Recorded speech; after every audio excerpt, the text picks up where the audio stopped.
Guys, nandito na ako sa store ni Greenman, oh. Uy, sakto, nandito si Idol Tito Noel.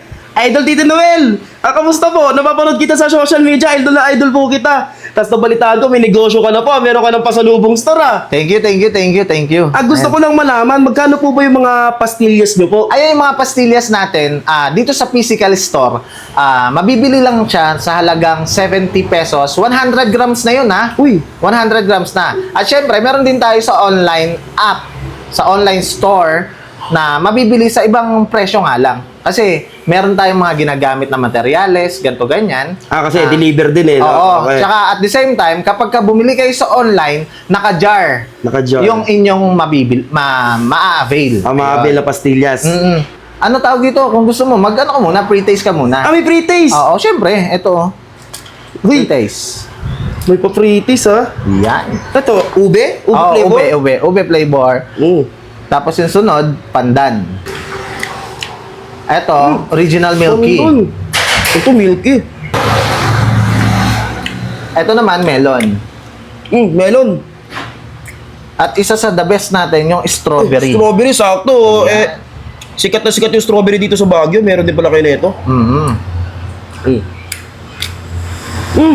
Okay. Sarap na. Ang sasarap ng mga pastillas mo. Tito Noel. Ang sarap. Grabe, ang sarap. No? Dito na po ako. Hindi ka bibili? Hindi, nagtanong lang naman ako eh. Vlogger ka tapos di ka bibili? Nagtanong lang naman ako eh. Bibili. Nagtanong lang naman ako, tapos sa kanila magbibili ako. Uy! Alo! Hindi pwedeng ganun. Hindi pwedeng ganun. Bilis mo. Siyempre, nagninegosyo kami. Oh, Oo. ganun ba yun? Walang vlogger dito. Magkano to? 2,000 lahat. 2,000. Sige, Gcash ko na lang ha. Okay, sige. Antayin ko ha. Okay. Thank you so much. Okay.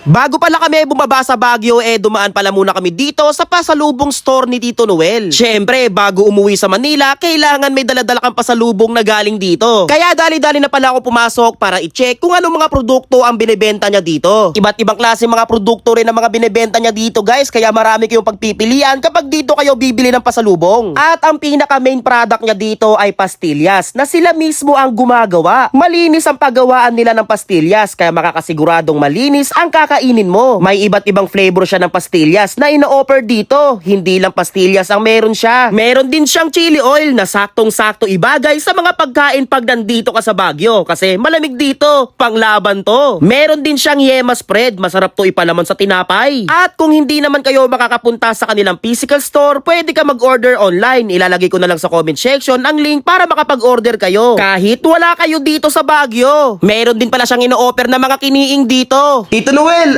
matanong lang po, saan po matatagpuan ng pasalubong store nyo dito sa Baguio? Matatagpuan ng pasalubong store namin po dito sa Tuba, Benguet.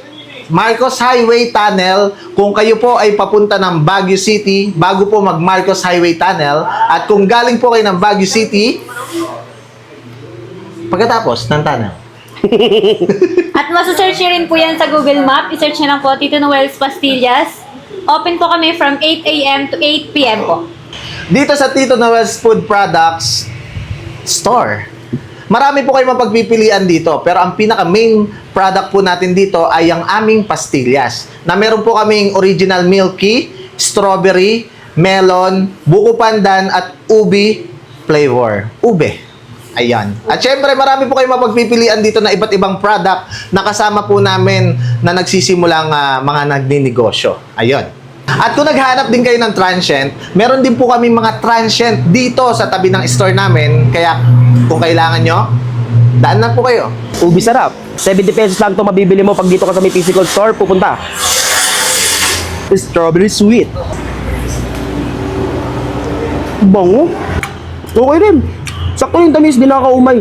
Melon na to. Melon na to. Alam mo yung juice na melon flavor? Ganon. Yummy pandan. Oh my, milky.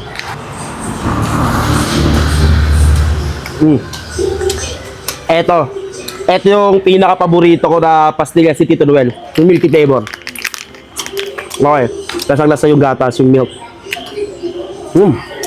Kaya kung magpupudri kayo dito sa Baguio, tapos tanggal umay ba kasi marami kayo nakain, dito kayo pumunta kay Tito Noel. May mga dessert siya dito tulad nitong pastillas. Panalo.